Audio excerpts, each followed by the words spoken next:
శుక్లాంబరధరం విష్ణుం శశివర్ణం చతుర్భుజం ప్రసన్నవదనం ధ్యాయేత్ సర్వవిఘ్నోపశాంతయేత్ అగజానన పద్మార్కం గజాననమహర్నిశమనేకదంతం భక్తానాం ఏకదంతముపాస్మహే నాగేంద్రహారాయ త్రిలోచనాయ భస్మాంగరాగాయ మహేశ్వరాయ నిత్యాయ శుద్ధాయ దిగంబరాయ తస్మై నకారాయ నమః శివాయ. గురుర్బ్రహ్మ గురుర్విష్ణు గురుర్దేవో మహేశ్వరః గురుర్సాక్షాత్ పరం బ్రహ్మ తస్మై శ్రీ గురవే నమః. ఈ ప్రేరణకు కారణమైనటువంటి గురుదేవులు బ్రహ్మశ్రీ చాగంటి కోటేశ్వరరావు గారి పాదపద్మాలకు సభక్తిపూర్వకంగా నమస్కరిస్తున్నాను.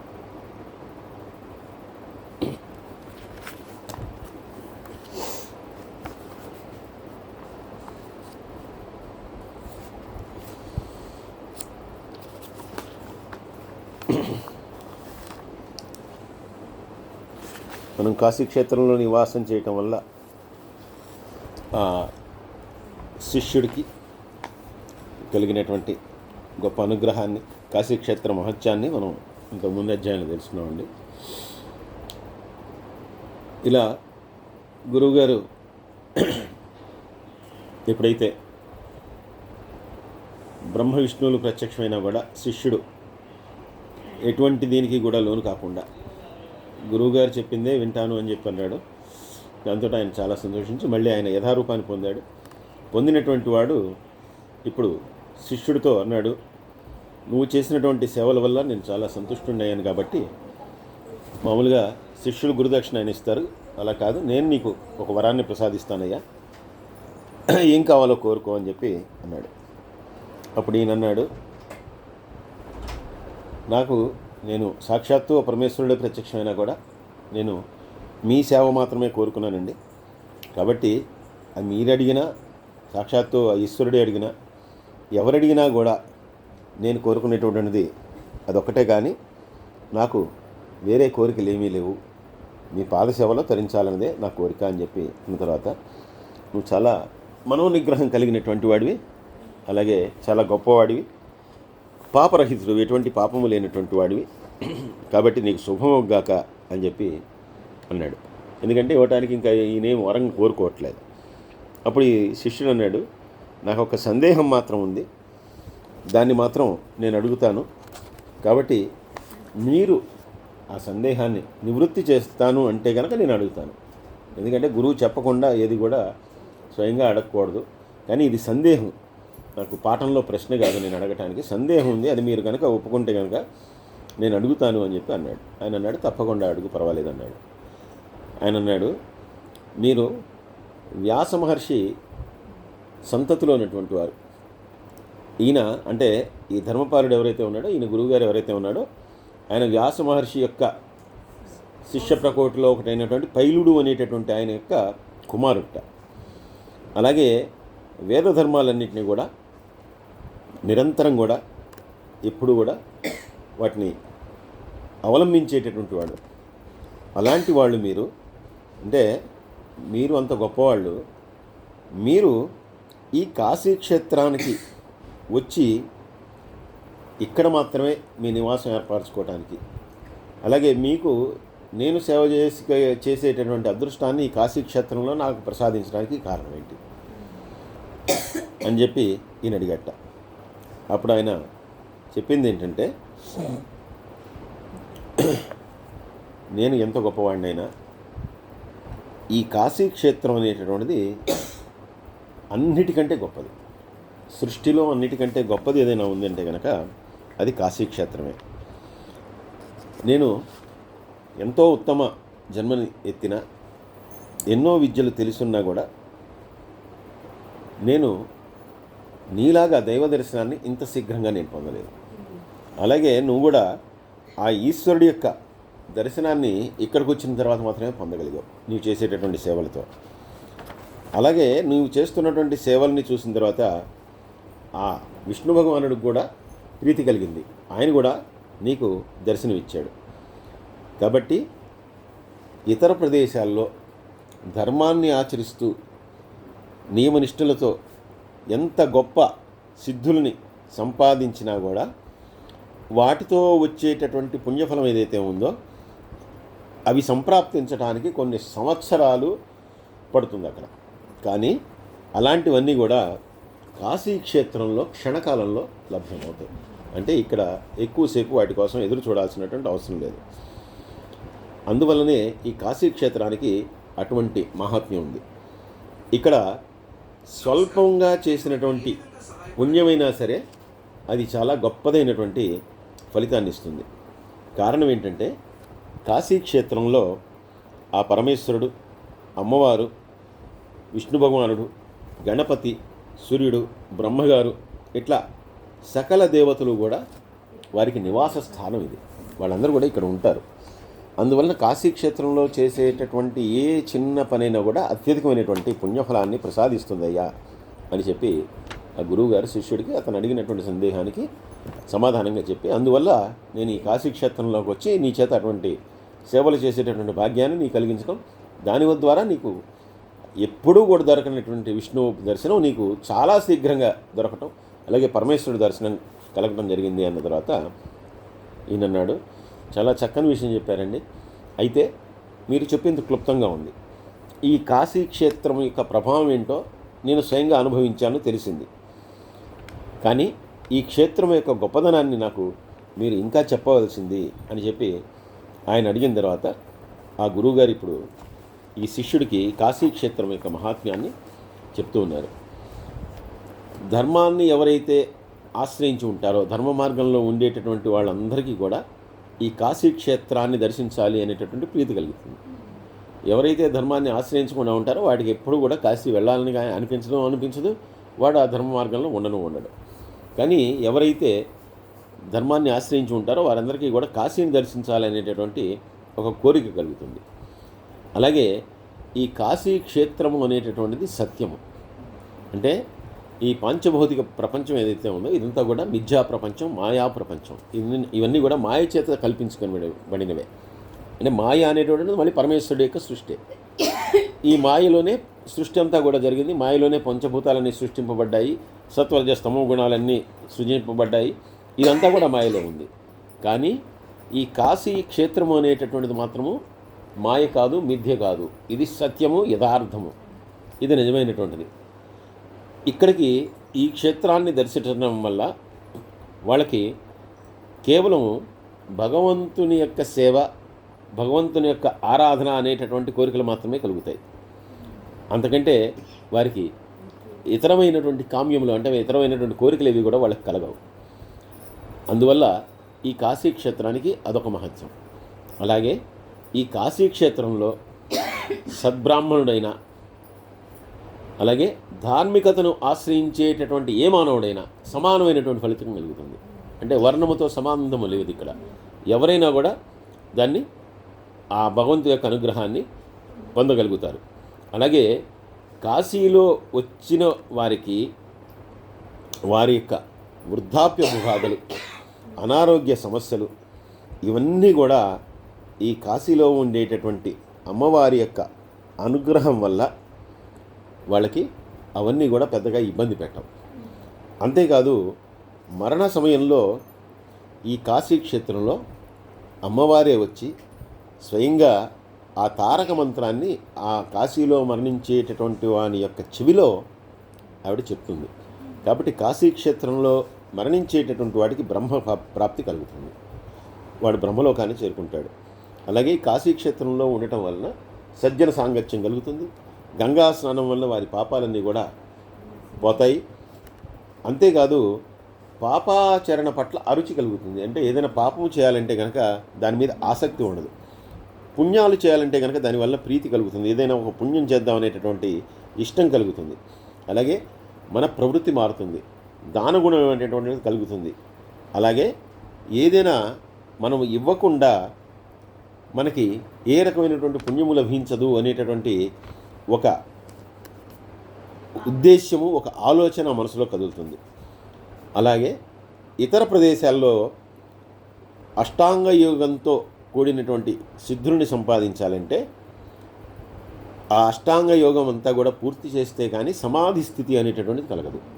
సమాధి స్థితి అంటే ఇంతకుముందు మనం కొన్నిసార్లు చెప్పుకున్నటువంటిది, ఆ సమాధి స్థితిలోకి వెళ్ళినటువంటి వాళ్ళకి ఇంకా చలనం ఉండదు. అంటే వాళ్ళు ఎటువంటి దానికి కూడా వాళ్ళు కదలరు.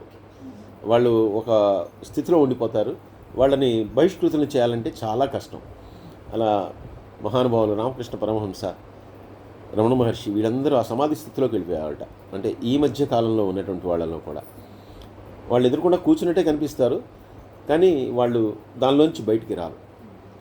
బయటికి రావాలంటే వాళ్ళని ఏదైనా కుదపడమో ఏదైనా చెయ్యాలన్నమాట. అంత తీవ్రమైనటువంటి స్థితిలోకి వెళ్ళిపోతారు. ఆ స్థితిలో వాళ్ళని ఏదైనా ఒక పురుగు కుట్టినా, లేదు ఒక బిగ్గరగా ఏదైనా ధ్వని వినిపించినా, వేరే వాటికి వేటికైతే మనం చెల్లించిపోతాం అటువంటి వాటికి చలనం ఉండదు. ఇంకా ఆ స్థితి వేరే స్థితి. మళ్ళీ దాని నుంచి ఆ సమాధి స్థితి నుంచి బయటికి రావాలి వాళ్ళు. అది బయటికి వచ్చేదాకా వాళ్ళు ఆనందాన్ని పొందుతుంటారంటే ఇంకా భగవంతుడిలో లీనమైపోయి వాళ్ళు అటువంటి ఆనందాన్ని పొందుతారు. అటువంటి స్థితి అనేటటువంటిది అష్టాంగ యోగములే ఉన్నాయి. దానికి అష్టాంగ యోగములు అంటే ధారణ, ఇవన్నీ కూడా ఓర్పు ఉండాలి, ధారణ ఉండాలి, దాన్ని రోజు కూడా ప్రాణాయామం చేయాలి.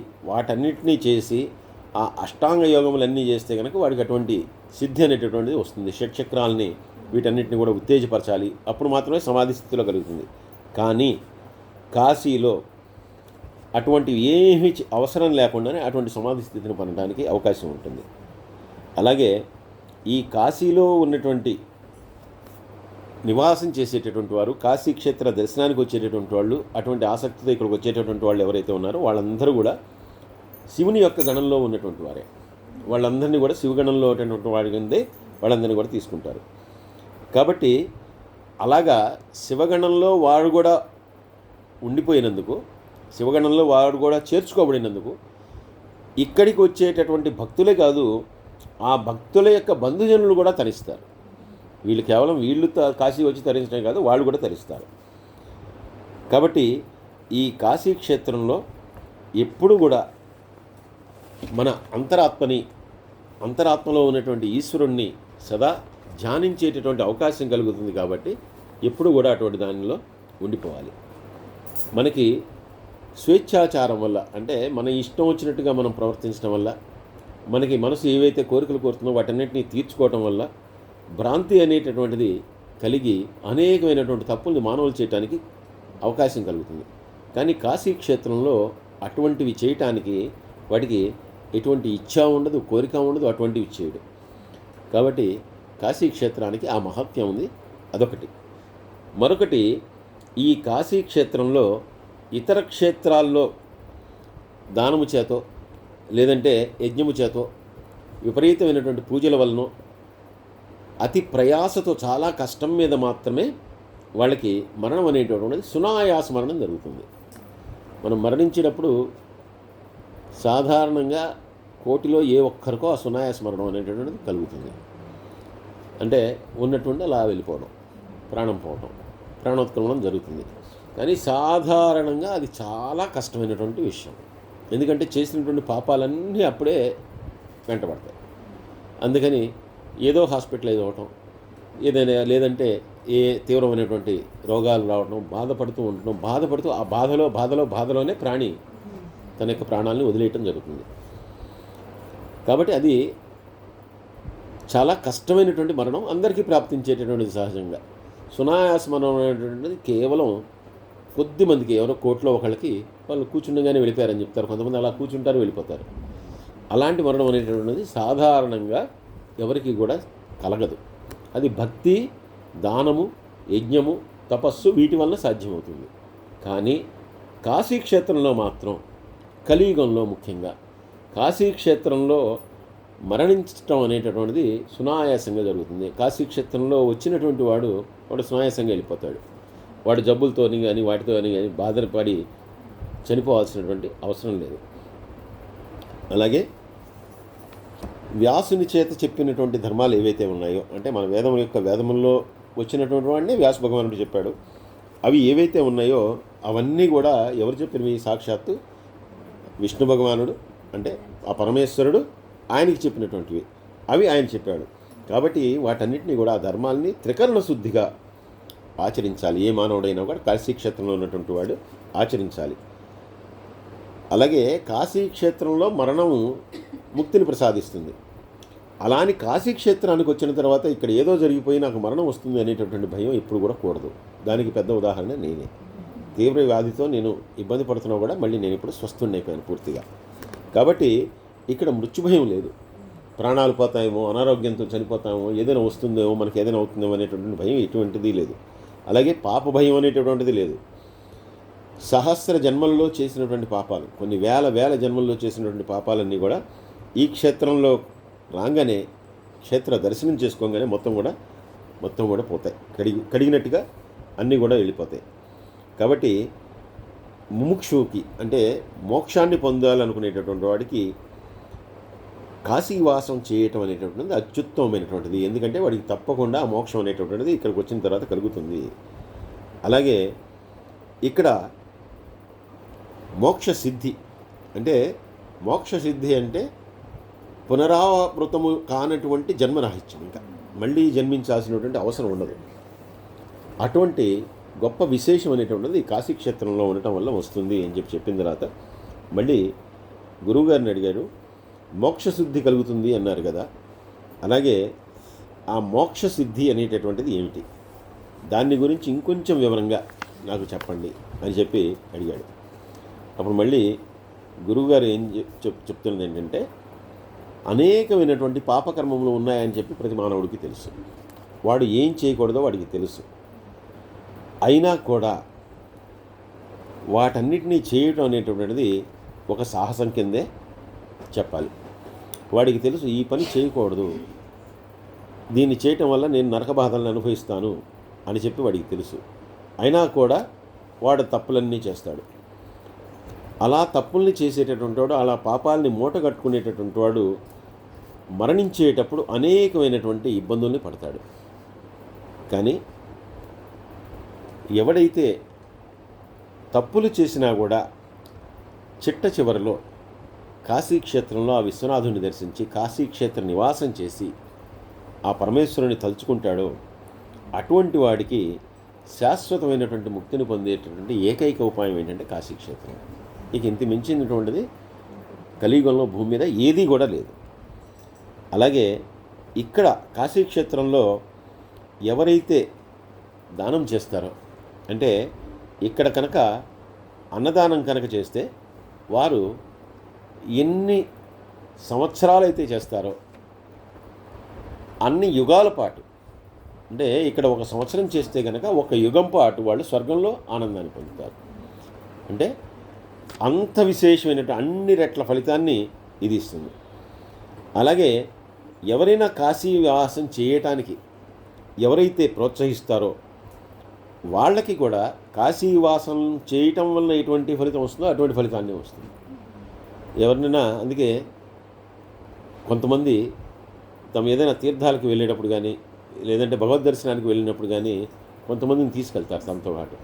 అంటే వెళ్ళలేని వారినో, ఆర్థికంగా కొంచెం ఇదిగా ఉన్న వాళ్ళను వాళ్ళతో పాటు తీసుకెళ్తారు. అంటే వీళ్ళు చేసుకున్నటువంటి పుణ్యం కూడా వాళ్ళకి ఇవ్వబడుతుంది సమానంగా.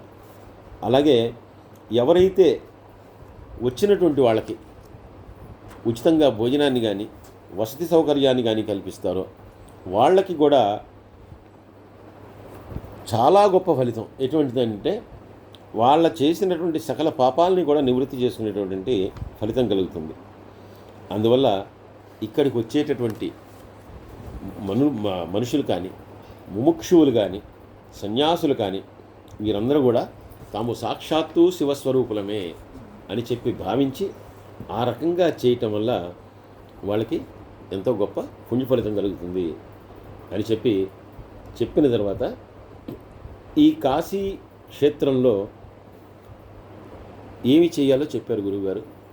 ఏమి చేయకూడదు, దేన్ని చేయటం వల్ల వ్యతిరేకమైనటువంటి ఫలితాలు కలుగుతాయి అని చెప్పి అడుగుతుంటే, ఈ కాశీవాసం అనేటటువంటిది చాలా శ్రమతో కూడుకున్నటువంటిది. కాబట్టి ఇక్కడికి వచ్చిన తర్వాత ఇంత ధనం నాకు వ్యయం అయిందని కానీ, ఖర్చు అయిందని కానీ అనుకోవటం అనేటటువంటిది చాలా తగని పని. నేను యాత్ర చేయటం వల్ల నాకు ఇంత ఖర్చు అయిందని చెప్పి అనుకోకూడదు. అలాగే ఈ క్షేత్రంలో స్నానం చేయటం వల్ల ఎటువంటి ఫలితం వస్తుందో, మణికర్ణికా ఘట్టంలో స్నానం చేయటం వలన దానికి 1,000,000 రెట్ల అధికమైనటువంటి ఫలితం వస్తుంది. ఎందుకంటే సాక్షాత్తు ఆ విష్ణు భగవానుడు అక్కడ 12 గంటలకి ఆయన ఉంటారట, ప్రతిరోజు మధ్యాహ్నం వచ్చి ఆయన కూడా ఉంటారట. అలాగే తృప్తి చెందినటువంటి మనస్సుతో ఒక్క బ్రాహ్మణుడికి భోజనం కనుక పెడితే కాశీక్షేత్రంలో 1,000,000 మంది బ్రాహ్మణులకు భోజనం పెట్టినటువంటి ఫలితం వస్తుందిట. అలాగే అక్కడ చేసేటటువంటి ఏ సాధన అయినా సరే, ఏ పూజ అయినా సరే, అది సహస్ర ఫలితాన్ని ఇస్తుందిట, 1000 రెట్ల అధికమైనటువంటి ఫలితాన్ని ఇస్తుందిట. అలాగే ఇక్కడ చేసేటటువంటి తపస్సు కానీ, హోమం కానీ, ధ్యానం కానీ, ఇవన్నీ కూడా చాలా చక్కని ఫలితాలను ఇస్తాయి. దానమే ధర్మాచరణంలో ముఖ్యమైనటువంటిది, ఎవరికైనా ఏదైనా దానం చేయటం అనేటటువంటిది. కాబట్టి ఇక్కడ కాశీక్షేత్రంలో చేసేటటువంటి దానానికి అంత విశేషమైనటువంటి ఫలితం ఉంది. అలాగే ఈ కాశీక్షేత్రం ఏంటంటే శివకేశవ బ్రహ్మాది సమస్త దేవతలకు కూడా విశ్రామ భూమి, వాళ్ళందరూ కూడా విశ్రాంతి తీసుకునేటటువంటి స్థలం. కాబట్టి ఈ ప్రాంతం అనేటటువంటి దానికి అంత గొప్పదనం ఇవ్వబడింది అని చెప్పి అన్న తర్వాత కాశీలో మరణము, కాశీలో దానము, కాశీలో నివాసము, వీటన్నిటి యొక్క గొప్పతనాన్ని చెప్పారండి. అలాగే కొంతమంది తీసుకొచ్చి కాశీలో నిమజ్జనం చేస్తారు అస్థికల్ని, దానివల్ల కలిగేటటువంటి పుణ్యం ఏమిటి అని చెప్పి మళ్ళీ ఈ శిష్యుడు అడిగాడు. దానికి ఆయన చెప్తుంది ఏంటంటే, కాశీలో మరణించకుండా ఇతర ప్రాంతాల్లో ఎవరైనా కూడా మరణిస్తే కనుక వారి అస్థికలను తీసుకొచ్చి ఇక్కడ ఈ గంగా నదిలో కలపడం వల్ల ఆ వ్యక్తి పాపాత్ముడైనా సరే అతను స్వర్గవాసాన్ని పొందుతాడు. అలాగే ఎవరైతే ఈ కాశీ క్షేత్రంలో ఆ అస్థికాన్ని నిమజ్జనం చేస్తాడో అటువంటి వాడు కూడా భగవంతుని యొక్క అనుగ్రహానికి పాత్రుడవుతాడు. ఈ కాశీక్షేత్రం సాక్షాత్తు దేవ నిర్మితము, ఇది మానవ నిర్మితము కాదు. అందుకే కాశీ అనేటటువంటి దానికి కాశీ పట్టణము అంటారు. అది ఎప్పటి నుంచో పట్టణం. విజయవాడ, హైదరాబాదు ఇవన్నీ కూడా తర్వాత పట్టణాలు. ఒకప్పుడు అవి కూడా ఒక పల్లెలే. కానీ తర్వాత కాలానుగుణంగా పెరుగుతూ పోయాయి. కానీ కాశీ అనేటటువంటి దాన్ని పేర్కోవడమే దాన్ని పట్టణం అని పేర్కొన్నారు. ఆ కాశీ అలా ఎలా అయింది, అసలు ఎలా సృష్టింపబడింది, అలా దేవభూమి అని చెప్పి దీన్ని ఎందుకు అంటారు అని చెప్పి మళ్ళీ అడుగుతూ ఆయన ఏమన్నాడంటే, సాక్షాత్తు విష్ణువే చంద్రాకృతిలో ఈ కాశీ క్షేత్రాన్ని సృజించాడు అని చెప్తారు కదా, ఆయన చేత సృజింపబడింది కదా అని చెప్తారు కదా, అది ఎలా సృజింపబడింది అసలు ఆయన చేత అని చెప్పి అడుగుతుంటే మళ్ళీ దాన్ని చెప్తూ ఈ కథ కూడా సమస్తమైనటువంటి పాపాలని కూడా హరిస్తుంది అని చెప్పి చెప్తూ, ఒకప్పుడు అంటే ప్రతి ప్రళయ కాలంలో కూడా మొత్తం నీటితో మొత్తం అంతా కూడా ఈ విశ్వం అంతా కూడా నిండిపోయి ఉంటుంది. అలా మొత్తం కూడా నీటితో నిండిపోయినప్పుడు ఆ శ్రీ మహావిష్ణువు ఆయన బ్రహ్మగారిని సృజన ప్రారంభించమన్న తర్వాత, సృజన చేయటానికి మొట్టమొదట బ్రహ్మగారికి కూడా అర్థం కాక తర్వాత విష్ణువు యొక్క ఆదేశంతో ఆయన ఆ సృజనని ప్రారంభించిన తర్వాత, సృష్టి ప్రారంభం చేసిన తర్వాత కొంతమంది ప్రజాపతులు వీళ్ళందరినీ కూడా సృష్టించిన తర్వాత వాళ్ళందరూ కూడా ఆయన్ని శ్రీహరిని స్తుతించారట. తమ జన్మకు కారణమైనటువంటి ఆ శ్రీహరిని స్తుతించిన తర్వాత ఆయన దేనికోసం నన్ను స్తుతించారు, మీకేం కావాలి అని చెప్పి అడిగాట. అడిగితే వాళ్ళన్నట్ట, నువ్వు అన్నీ తెలిసినటువంటి వాడివి కాబట్టి నీకు తెలియదని చెప్పి మేము అనుకోవట్లేదు, అయినా కూడా మాకు ఒక విన్నపం ఉంది. ఇప్పుడు అంతా కూడా నీరు తప్పితే ఏమీ కనపడట్లేదు. ఇటువంటి స్థితిలో మేము నివాసం ఉండటానికి మాకు ఏదైనా ఒక అనువైనటువంటి ప్రదేశం కావాలి, ఒక భూమి కావాలి. కాబట్టి ఆ భూమి అనేటటువంటిది మా నివాసానికి స్థలంగా కావాలి. అలాగే ఈ మొత్తం నీటితో నిండిపోయినటువంటి ఈ భూమి కానీ ఇవన్నీ ఇలా కనిపిస్తుంటే పైన మాత్రం ఒక ఛత్రములాగా ఒక జ్యోతి ప్రకాశం కనపడుతుంది. ఆ జ్యోతి ప్రకాశం ఏంటో కూడా మాకు అర్థం కావట్లేదు. సమస్తము నీటిలో మునిగిపోయినప్పుడు, సాక్షాత్తు భూమి కూడా నీటిలో మునిగిపోయినప్పుడు ఛత్రము రూపంలో ఉన్నటువంటి అదేమిటో మాకు అర్థం కావట్లేదు. ఆ తేజస్సు ఏమిటో మాకు అర్థం కావట్లేదు. అది ఏమిటది? బ్రహ్మగారి చేతే సృజింపబడినటువంటిదా, లేదంటే అదేమిటో మాకు తెలియక మేము ఆశ్చర్యపోతున్నాం. కాబట్టి దాని గురించి కూడా మాకు తెలియజేయవలసింది అని చెప్పి వాళ్ళందరూ అడిగారట. అప్పుడు ఆయన చెప్పింది ఏంటంటే, మీ అందరికీ నివాస స్థానం కోసం నేను భూమిని ఉద్ధరిస్తాను. అంటే ఆ నీటి నుంచి భూమిని పైకి తీసుకొస్తాను. వరాహ రూపంలో వెళ్ళి ఆ భూమిని తీసుకొస్తాను. ఆ భూమిని పై తీసుకొచ్చేటటువంటి క్రమంలో నేను ఒక రాక్షసుడిని సంహరించవలసి ఉంటుంది. కాబట్టి ఆ రాక్షసుడిని దానికి నాకు కొంత సమయం పడుతుంది. ఈ లోపల నేను తీసుకొచ్చినటువంటి ఆ భూమి మీద మీ అందరూ కూడా నివాసం చేస్తూ మీరు వర్ణాశ్రమ ధర్మాల్ని మీరు ప్రచారం చేస్తూ ఉండండి. అంటే మానవుడు ఎలా జీవించాలి, ఏమిటి, అసలు వర్ణాశ్రమ ధర్మాలు ఏంటి, వీటన్నిటిని కూడా చేస్తూ ఉండండి. ఇంకా మీరు అడుగుతున్నటువంటి ఛత్ర రూపంలో ఉన్నటువంటి ఆ జ్యోతి రూపాన్ని గురించి, జ్యోతి ప్రకాశాన్ని గురించి అడుగుతున్నారు. ఆ ప్రకాశమే కాశీ. ఒక బంగారు ఆభరణంలో ఎలా అయితే రత్నాలు పొదగటం వలన వాటి యొక్క కాంతి అనేటటువంటిది ఇనుమడిస్తుందో, అలాగే ఈ విశ్వం అంతా కూడా ఆ కాశీ వల్ల దాని యొక్క గొప్పదనం అంతా కూడా ఇనుమడిస్తూ ఉంటుంది. అలాగే సమస్తము కూడా నీటిలో మునిగిపోయినా, అంటే ప్రళయకాలంలో సమస్తం కూడా నీటిలో మునిగిపోయినా కూడా కాశీ మాత్రం నీటిలో మునగదు. అది ఎప్పటికీ కూడా అలాగే ఉంటుంది. అటువంటి గొప్ప పట్టణము కాశీ. అందువల్ల ఈ కాశీకి ఈ లోకంతో ఎటువంటి సంబంధము కూడా లేదు. అంటే ఈ ప్రళయాలతో కానీ, వీటితో కానీ, విపత్తులతో కానీ ఎటువంటి దానితో కూడా సంబంధం లేదు. పృథ్వీతో అసలు సంబంధం లేదు. పృథ్వీ మీదే ఉంటుంది కానీ పృథ్వీతో సంబంధం లేదు. అందువల్ల అది విశిష్టంగా అలా మీకు ప్రకాశిస్తూ కనిపిస్తుంది అని చెప్పి చెప్పారట. చెప్పిన తర్వాత వాళ్ళు మళ్ళీ ఆ ఋషులందరూ కూడా, మహానుభావ, కాశీక్షేత్రం కూడా ఈ భూమి మీద ఉన్నటువంటిదే కదా, వేరేది కాదు, భూమి మీదే ఉంది. అయితే ప్రత్యేకంగా పృథ్వీ నుంచి ఎందుకు వేరుపరిచారు ఆ కాశీని? వేరుపరచడానికి కలిగినటువంటి కారణం ఏంటి అని చెప్పిన తర్వాత దానికి సమాధానం చెప్తూ, ప్రజలు ధర్మపరాయణత్వంతో మోక్ష సాధన కోసం తపస్సు మొదలైనటువంటి ఇవన్నీ కూడా చేసేవాళ్ళు. కానీ కలికాలంలో ఇవన్నీ కూడా చెయ్యరు. అంతేకాకుండా వాళ్ళ ఇంద్రియాలే వాళ్ళకి విఘ్నాలుగా మారిపోతాయి.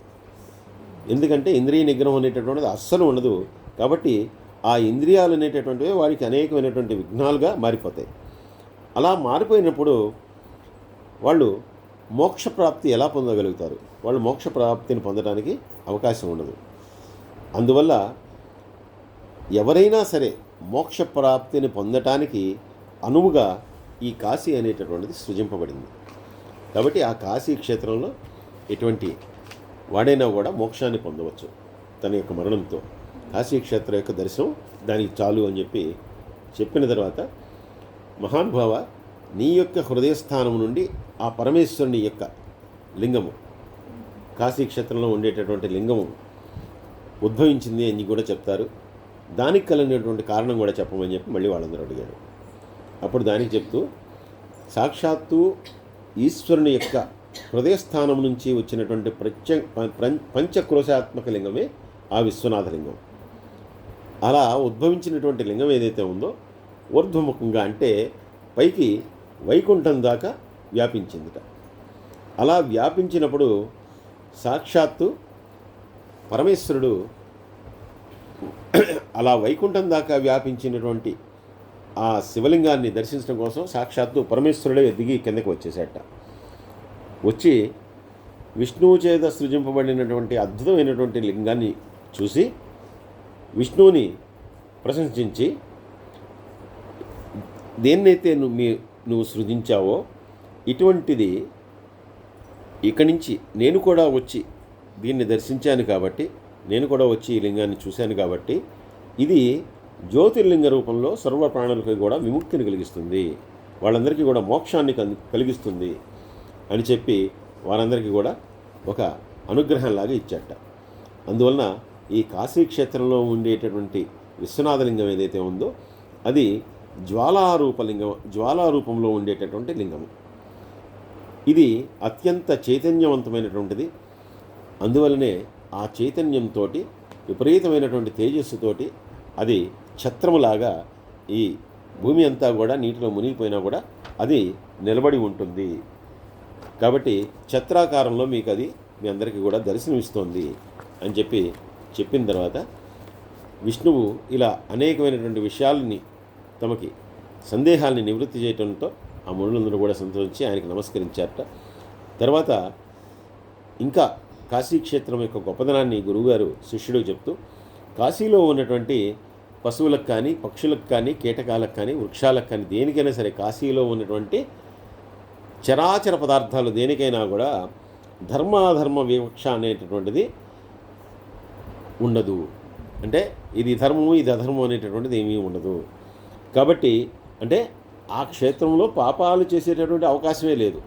అందరూ ధర్మాన్ని ఆశ్రయించే ఉంటారు. కాబట్టి ధర్మాధర్మ విచక్షణ అక్కడ వివక్ష అనేటటువంటిది లేదు, తేడా అనేటటువంటిది లేదు.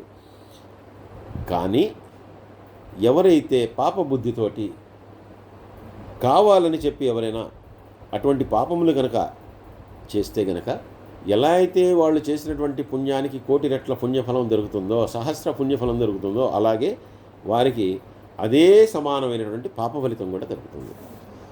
ఆ క్షేత్రంలో పాపాన్ని చేసినా ఎన్నో రెట్ల అధికమైనటువంటి ఫలితం కలుగుతుంది, పుణ్యం చేసినా ఎన్నో రెట్ల అధికమైనటువంటి పుణ్య ఫలితం కలుగుతుంది.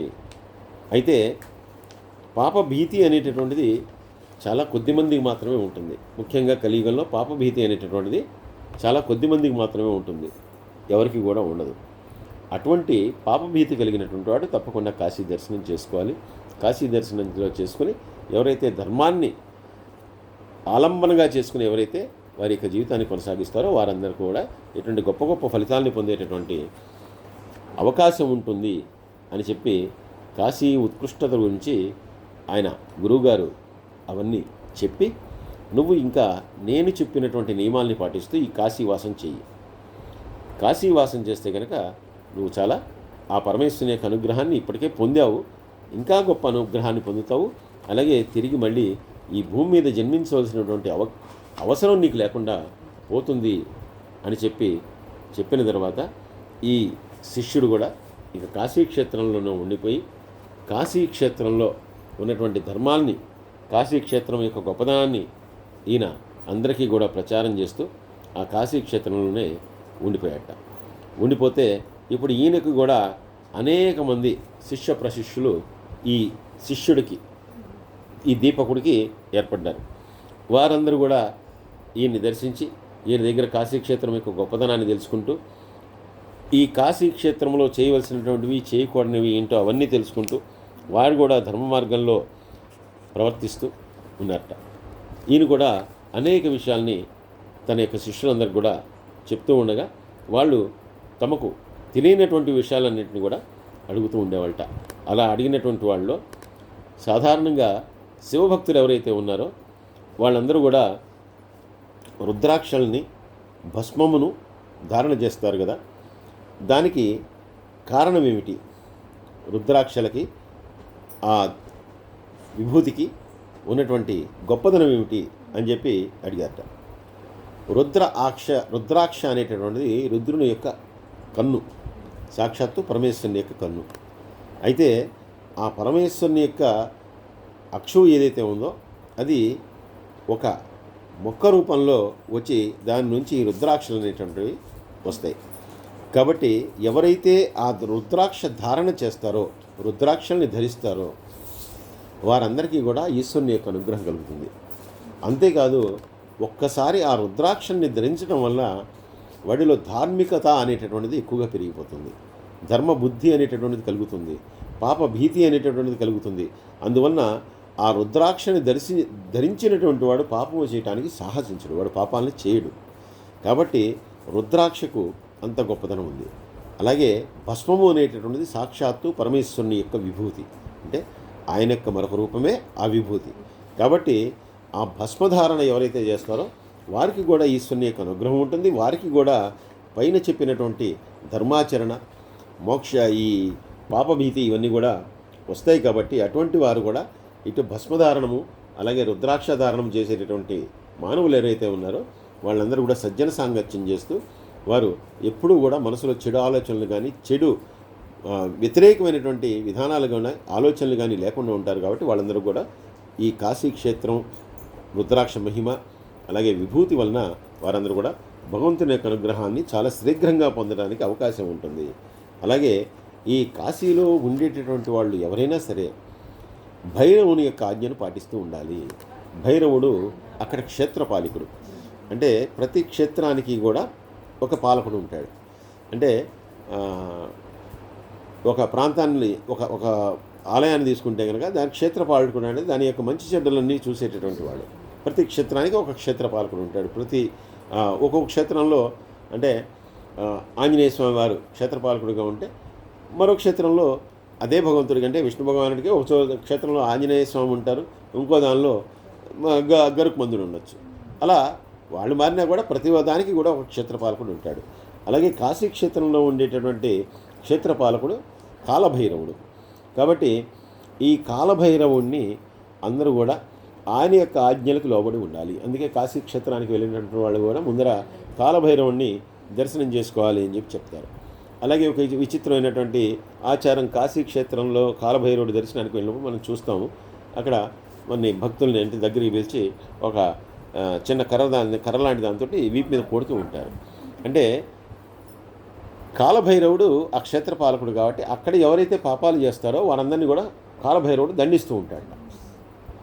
అందువల్ల నేను ఎన్నో తప్పులు చేశానయ్యా, నన్ను 2 దెబ్బలయ్యని చెప్పి కావాలని చెప్పి చేసినటువంటి తప్పులను ఒప్పుకుంటూ అక్కడ దెబ్బలు తింటాం.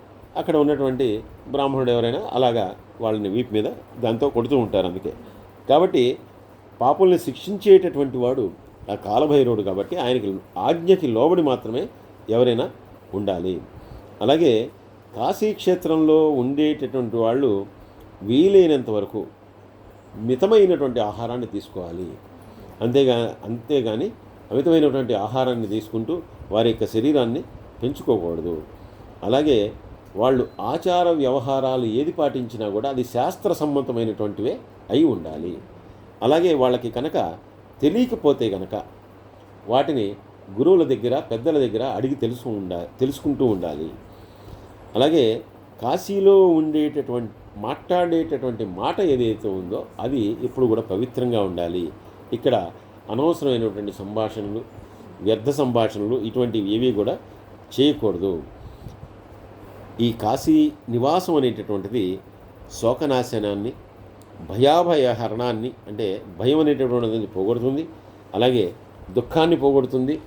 విశ్వనాథుణ్ణి సేవించడం వల్ల, పవిత్రమైనటువంటి ఆ గంగాజలంతో ఆయన్ని అర్చించడం వలన, ధూపదీపాలతో ఆయన్ని పూజించడం వల్ల వాళ్ళందరూ కూడా శివస్వరూపులుగా భావించడం వల్ల, ధర్మాచరణం చేయటం వల్ల ఆ శివుని యొక్క అనుగ్రహాన్ని శీఘ్రగతిలో చాలా సత్వరం పొందేటటువంటి అవకాశం ఉంటుంది. అలాగే కాశీలో ఉంటూ ఇతర మతాల్ని గొప్పగా చెప్పుకోవటం, తన యొక్క మతాన్ని హీనంగా మాట్లాడుతూ దీన్ని నిందించడం ఇటువంటి పనులు చేయకూడదు. ఏదో పూర్వజన్మ సుకృతం ఉన్నటువంటి వాళ్ళకి మాత్రమే ఈ కాశీ క్షేత్రానికి వెళ్ళేటటువంటి అదృష్టం కానీ, కాశీ నివాసం చేసేటటువంటి అదృష్టం కానీ కలుగుతుంది. అలా కలిగినటువంటి అదృష్టాన్ని మళ్ళీ వ్యర్థమైనటువంటి వాళ్ళ ఆలోచనలతో కానీ, వ్యర్థమైనటువంటి వాళ్ళ మాటలతో కానీ నాశనం చేసుకోకూడదు. దర్శనానికి ఎలా అయితే పరమేశ్వరుని ఆజ్ఞతో ఆ దర్శనం అనేటటువంటిది వాళ్ళకి లభిస్తుందో అక్కడ ఉన్నటువంటి రోజుల్లో ప్రశాంతంగా ఉంటూ, ధర్మాన్ని పాటిస్తూ, శాస్త్రాన్ని నమ్ముతూ, భగవంతుని పూజిస్తూ వాళ్ళు ధన్యులవ్వాలి. కాశీక్షేత్రంలో ప్రవేశించేటటువంటి మానవులే కాదు, అక్కడ ప్రవేశించేటటువంటి మృగములు కానీ లేదంటే కనుక కీటకములు కానీ ఏవైనా సరే వాటన్నిటికీ కూడా దుఃఖానుభూతి అనేటటువంటిది ఉండదు. అన్నీ కూడా ఆనందమయంగానే ఉంటాయి. ఎందుకంటే ఏదైనా సరే అక్కడ మరణం అనేటటువంటిది ఎవరికైనా కానీ మోక్షాన్ని ప్రసాదిస్తుంది. కాబట్టి అందువల్ల ధర్మబద్ధంగానే ఉంటూ అక్కడ జీవితాన్ని గడపాలి. కాశీ క్షేత్రంలో గొప్ప గొప్ప మునులు కానీ ఋషులు కానీ అటువంటి వారందరూ కూడా వారు ఆ భగవంతుణ్ణి దేహంతో దర్శించాలనేటటువంటి కోరికతోటి వాళ్ళు అందరూ కూడా మోక్షాన్ని పొందిన కూడా పశుపక్షుల రూపంలో అక్కడ సంచరిస్తూ ఉంటారు. కాబట్టి కాశీ క్షేత్రంలో ఎప్పుడు కూడా దేవతలు, ఋషులు, మునులు, ఇటువంటి సిద్ధులు వీరందరూ కూడా సంచరిస్తూ ఉంటారు. కాబట్టి ధర్మాచరణం అనేటటువంటిది చాలా ముఖ్యమైనటువంటిది. ఇప్పుడు నీకు చెప్పాను, అంటే వారందరూ కూడా అటువంటి పశుపక్షుల రూపంలో వాళ్ళందరూ కూడా సంచరిస్తూ ఉంటారని. మానవ రూపంలో ఎందుకు సంచరించకూడదు అని చెప్పి నీకు అనుమానం కలగచ్చు. అలా వాళ్ళు దేహంతో చూడాలనుకున్నప్పుడు మానవ రూపంలోనే వాళ్ళందరూ కూడా చరించవచ్చు కదా, కేవలం పశుపక్షుల్లాగే ఎందుకు చరించాలి అని చెప్పి నీకు సందేహం రావచ్చు. అయితే మనకి ఎప్పుడైతే దేహ ప్రాప్తి అంటే దేహం అనేటటువంటిది ప్రాప్తించిందో, మళ్ళీ దీనికి జన్మాంతరము లేకుండా ఇంకా మళ్ళీ ఇటువంటి దేహము కలగకుండా ఎప్పుడైతే ఒక మోక్షం కానీ ముక్తి కానీ లభించిందో, శాస్త్ర నియమానుసారం మళ్ళీ అటువంటి దేహాన్ని ధరించడానికి వీల్లేదు. అందువల్ల వాళ్ళు మానవ రూపాన్ని ధరించరు, కానీ పశుపక్షాది రూపాల్లో మాత్రం వాళ్ళు సంచరిస్తూ ఉంటాడు. అలాగే ఇక్కడ ఉండేటటువంటి వారందరూ కూడా సదాచారంతో ప్రవర్తిస్తూ ఉంటారు. అలాగే మహారాజులు కూడా గొప్ప గొప్ప రాజ్యాల్ని వాళ్ళు సంపాదించినా కూడా వారి యొక్క మనోరథాలన్నీ కూడా పూర్తి చేసుకున్న తర్వాత వాళ్ళందరూ కూడా కాశీక్షేత్రాన్ని చేరుకుంటారు. కాశీక్షేత్రాన్ని చేరుకుని వాళ్ళందరూ కూడా మోక్షాన్ని పొందుతారు. కాబట్టి ఈ కాశీక్షేత్రం అనేటువంటిది అంత గొప్పదయ్యా. అలాంటి మోక్షాన్ని ప్రసాదించేటటువంటిది. ఈ ధర్మాన్ని ఎవరైతే ఆచరిస్తారో అటువంటి వారందరికీ కూడా పరమేశ్వరుని యొక్క అనుగ్రహం అనేటటువంటిది ఆ రకంగా ప్రసాదించేటటువంటిది అని చెప్తూ ఇంకా కాశీక్షేత్రంలో ఉన్నటువంటి విశేషాలు, దర్శించవలసినటువంటి కొన్ని క్షేత్రాలని చెప్తూ, కాశీలో ఎలా అయితే కాలభైరవుని దర్శిస్తారో అలాగే కాశీ క్షేత్రానికి వెళ్ళేటప్పుడు మనం అంటే ఆ విశ్వనాథాలయానికి వెళ్ళేటప్పుడే మొట్టమొదట్లో ఒక చిన్న గణపతి ఇది వస్తుంది. దాన్ని డూండి గణపతి అంటారు. అంటే దానికి ప్రత్యేకించి ఆలయం అది ఏం కనపడదు. ఆ డూండి గణపతిని పూజించడం వలన సకలమైనటువంటి విఘ్నములన్నీ కూడా తొలగిపోతాయి. అలాగే డూండి గణపతి అనేటటువంటి ఆయన విఘ్నాలన్నింటినీ కూడా ఆయన తొలగించి వారిలో భక్తి ప్రపత్తులు పెరిగేలాగా ఆయన అనుగ్రహిస్తాడట. అందుకని ఆ డూండి గణపతిని సేవించడం అనేటువంటిది చాలా ముఖ్యమైనటువంటిది.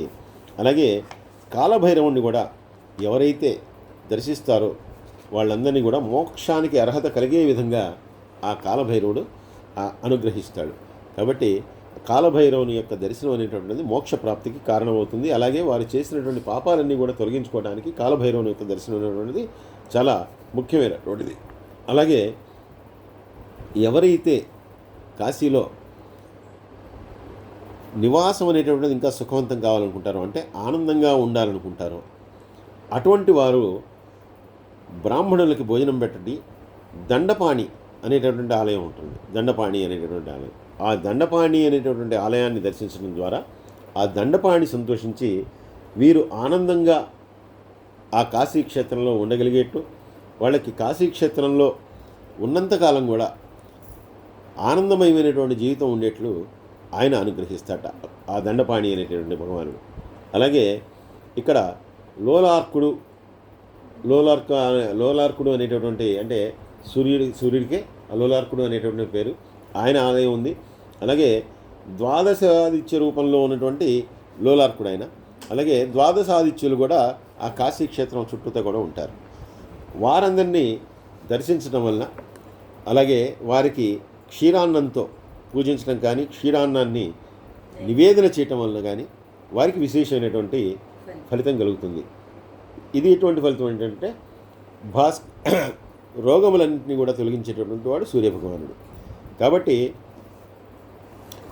ఈయన్ని ప్రార్థించడం వల్ల, ఈయన్ని పూజించడం వలన అనేకమైనటువంటి రోగములు, దీర్ఘకాలిక వ్యాధులు ఇవన్నీ కూడా తగ్గిపోతాయి, ఇవన్నీ కూడా తొలగిపోతాయి. కాబట్టి కాశీక్షేత్రంలో ఉండేటటువంటి ఈ లోలార్కుడిని కానీ ఆ ద్వాదశాదిత్యుల దర్శనం కానీ చేసుకోవటం వలన అటువంటి రోగముల నుండి ఉపశమనం పొంది మళ్ళీ స్వస్థులు అయ్యేటటువంటి అవకాశం ఉంటుంది అని చెప్తూ ఇలాగా అనేక మంది దేవతలు ఉన్నటువంటి నివాసం ఉండేటటువంటి స్థానం ఈ కాశీక్షేత్రం. అలాగే పావనమైనటువంటి ఆ గంగాదేవి ప్రవహించేటటువంటి పుణ్యతమమైనటువంటి ప్రదేశం. కాబట్టి ఇక్కడ చేసేటటువంటి స్నానము, ఇక్కడ చేసేటటువంటి జపము, ఇక్కడ చేసేటటువంటి తపము, ఇక్కడ చేసేటటువంటి దానము అన్నీ కూడా విశేషమైనటువంటి ఫలితాలను ఇస్తాయి. కాబట్టి ఇంత గొప్పతనం ఈ కాశీక్షేత్రానికి ఉంది అని చెప్పి ఈ దీపకుడు కూడా తర్వాత కాలంలో తన యొక్క శిష్య ప్రశిష్యులందరికీ కూడా ఈ కాశీ క్షేత్రం యొక్క గొప్పదనాన్ని వివరిస్తూ చెప్తూ తాను చక్కగా భగవంతుని యొక్క అనుగ్రహాన్ని పొందుతూ వాళ్ళందరినీ కూడా భగవంతుని యొక్క అనుగ్రహాన్ని పొందేటటువంటి అవకాశాన్ని కల్పిస్తూ ఉన్నాడు. ఇంకా ఈ కాశీ క్షేత్రంలో కలిదోష విమోచనము కలుగుతుంది. కలి వలన అనేకమైనటువంటి దోషాలు కలుగుతాయి. ఎందుకంటే కలి నిత్యము కూడా మనని ప్రేరేపిస్తూ ఉంటాడు. ఏదో ఒక తప్పు చేయమని, ధర్మాన్ని నాశనం చేయమనో, నీతిని పాటించొద్దనో ఏదో రకంగా ప్రలోభ పెడుతూ ఉంటాడు. అంటే సాక్షాత్తు కలే వచ్చి ప్రలోభ పెట్టగల అలాంటి అవకాశాలు మరొకరి ద్వారానో ఒక స్నేహితుడి ద్వారానో ఎవరో ఒకరి ద్వారా ఇవి అందరికీ కూడా అనుభవం అవుతాయి. అయితే అసలు ఈ కలిదోషాలు ఏమిటి, ఈ కలిదోషాలని ఎలా తొలగించుకోవాలి అనేటటువంటిది విష్ణు శర్మకి ఆయన యొక్క శిష్యులైనటువంటి అగ్నిశర్మ, సోమశర్మ అనేటటువంటి వారికి కలిగినటువంటి ఒక సంవాద రూపంలో ఇక్కడ చెప్తూ అసలు ఈ కలిదోషాలు ఏమిటి అనేటటువంటి దాన్ని ఋషులందరూ కూడా సూత మహర్షిని ప్రశ్నించారట. వాళ్ళందరూ కూడా అసలు కలిదోషాలు అనేటటువంటి ఏమిటి ఆ గురు శిష్యులది అయిపోయింది. ఆ శిష్యుడు ఇంకా అక్కడే ఉంటూ ఆయన కాశీ గురువుగారి మాట ప్రకారం ఆయన అక్కడ ఉండిపోయాడు. వీళ్ళు కలి యొక్క ఇది ఎలా ఉంటుంది, దాని నుంచి ఆ దోషాల నుంచి ఎలా బయటపడాలి అనేటటువంటి దాన్ని మనకి చెప్తూ వీళ్ళకి జరిగినటువంటి సంవాద రూపంలో ఉన్నటువంటి విషయాన్ని చెప్తూ ఉన్నారనమాట. సూత మహర్షిని ఈ సౌనకాది మహాములందరూ కూడా అడిగారట. ఓకే, అప్పుడు ముందర కలిదోషాన్ని ఇంతకుముందు కూడా చెప్పారు. కలిదోషంలో ఉండేటటువంటి దాన్ని వర్ణన చేశారు. కలిదోషం ఎలా ఉంటుంది ఏంటి అనేటటువంటిది చెప్పిన తర్వాత మళ్ళీ ఈ కాశీ క్షేత్రంలో పాపాలు చేసినటువంటి వాళ్ళు కూడా ఎలాగైతే వాళ్ళందరూ కూడా గొప్పదనాన్ని పొందుతారో చెప్పిన తర్వాత ముఖ్యముగా ఈ కలి యొక్క ప్రభావం ఏమిటి అంటే కామము, క్రోధము.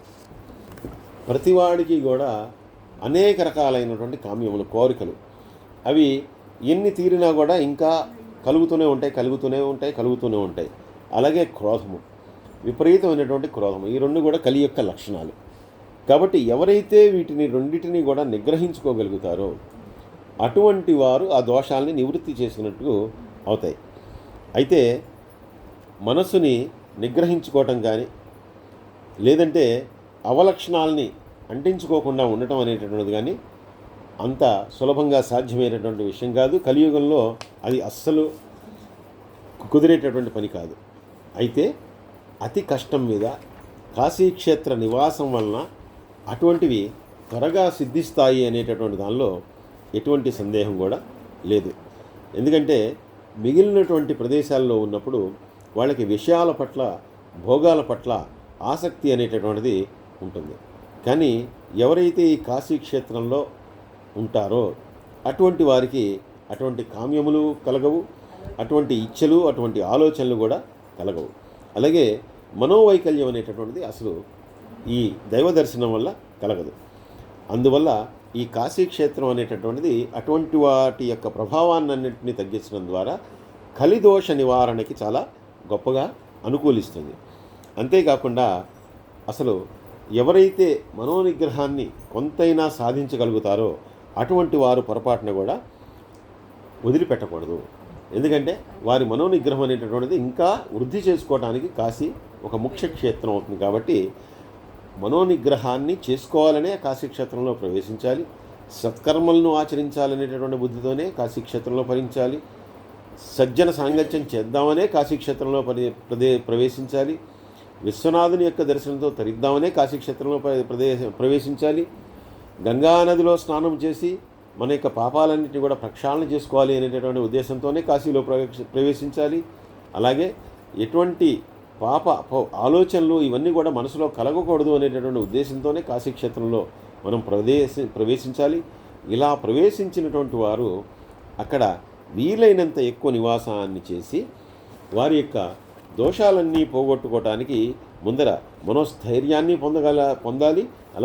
అలాగే మనోనిగ్రహాన్ని పొందగలగాలి అని చెప్తూ ఇక్కడ సమస్తమైనటువంటి కలిదోషాన్ని పోగొట్టేటటువంటి అద్భుతమైనటువంటి అనేక విషయాలు ఉన్నాయి. కాబట్టి నీ సందేహ నివృత్తి కోసం ప్రాణులన్నీ, ఇక్కడ ఉన్నటువంటి ప్రాణులన్నీ కూడా మోక్షాన్ని పొందుతాయి. అటువంటి విషయాన్ని నీకు చెప్తాను, విను అని చెప్పి మళ్ళీ గురువుగారు ఆ శిష్యులకు చెప్తూ ఉన్నారు. ఇంతలో మనం ఈ రోజుకి ముగించుకుందాం. సర్వే జన సుఖినో భవంతు, సమస్త లోకా సుఖినో భవంతు. స్వస్తి.